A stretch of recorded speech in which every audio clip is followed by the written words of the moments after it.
Halo semuanya, perkenalkan nama aku Musdalifah, aku dari Prodi Ekonomi Pembangunan Fakultas Ekonomi dan Bisnis. Di sini aku pengen membuat video resume dari materi yang sudah disampaikan di PKKMB Daiwa.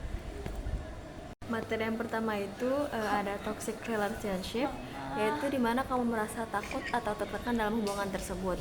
Ada kontrol atau pemaksaan atas pilihan pribadi kamu merasa selalu disalahkan meski tidak salah, dan terakhir itu ada kekerasan verbal, emo atau fisik.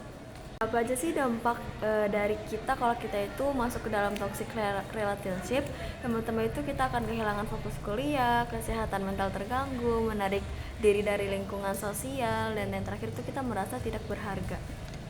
Udah tahu banyaknya dampak buruk yang terjadi pada saat kita masuk ke toxic relationship, tapi kenapa sih kita masih kayak pengen berada di keadaan tersebut? Ya karena kita merasa ingin diterima, kita tuh takut untuk ditinggal oleh seseorang yang kita rasa tuh dia tuh ya kita sayang gitu intinya. Terus kita kayak menormalisasikan toxic tersebut, kayak udah terbiasa dengan toxic itu.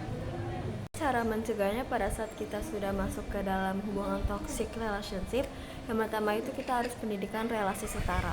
Terus yang kedua adanya intervensi emosional dan kognitif, dan yang terakhir itu ada pemberdayaan struktural. Nggak gitu nadanya. Bagaimana sih cara pencegahan kita dalam menanggapi toxic relationship tersebut? Yang pertama itu kita harus pendidikan relasi setara. Terus yang kedua ada intervensi emosional dan kognitif, dan yang terakhir itu ada pemberdayaan struktural. Materi yang kedua itu ada Golden Wise to Champions. Nah itu ada 5 kunci. Yang pertama itu temukan arahmu sejak awal. Jadi jangan kalian tuh udah tahu arahnya mau kemana, tapi kalian malah berhenti tengah jalan. Terus yang kedua itu kuasai diri kalian sendiri, bukan hanya ilmu. Skill akademik itu penting, tapi karakteristik and mindset lebih mahal harganya. Terus yang ketiga itu bangun jaringan sejak dini. Yang keempat itu ada berani mencoba, kalau gagal itu bonus. Jadi kalau kita belum mencoba, kita udah takut gagal, ya udah jangan berharap lebih gitu loh. Terus yang terakhir itu doa, restu, dan konsisten itu jangan lupa ya guys ya.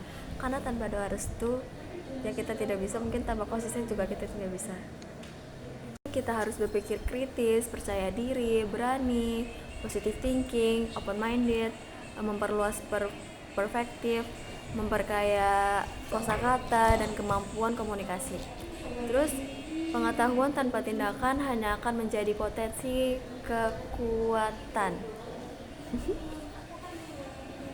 Menurut Frank F. Lang, pengetahuan tanpa tindakan hanya akan menjadi potensi kekuatan. Ilmu yang tadi amankan apa sih? Ilmu yang tidak diamalkan laksana pohon yang ibarat kata seperti ilmu yang tadi amankan laksana pohon yang tak berbuah. Tentukan mimpimu sekarang, target jangka pendek, impian puncak. Yakinlah dengan ilmu, usahakan, dan ilmu sampaikan dengan amal. Ini kayak materi yang ketiga itu ada meniti tangga kesuksesan. Apa sih membuat orang itu sukses? Ya dia tuh sukses karena memiliki jiwa pekerja keras, konsisten, usaha meraih impian atau mimpi sebagai energi. Bermimpi itu mudah, mempertahankannya itu susah. Terus yang kedua itu ada cara mempertahankan mimpi. Cara mempertahankan mimpi itu dengan cara percaya diri, tanggung jawab, tidak mudah terpengaruh oleh hal lain, berani ambil keputusan sendiri. Terus yang ketiga itu harus iman kepada Allah Subhanahu Wa Taala. Usaha itu bisa dengan hasil, sulit sama dengan mudah, adil, dan pemberi rezeki, tanggung jawab. Apa sih gak jelas? Anjir. Yang selanjutnya itu ada harus beriman kepada yang maha kuasa ya. Kalau Tuhan saya sih Allah, ya Tuhan kalian saya nggak tahu ya, karena di setiap usaha itu pasti ada hasilnya, di setiap sulit pasti ada mudah, di setiap sulit pasti ada mudahnya. Terus kita juga harus positive thinking, kita harus adil dan pemberi rezeki, bertanggung jawab atas diri kita sendiri, dan kita harus menyumbangkan sebagian harta kita ke orang yang lebih membutuhkan.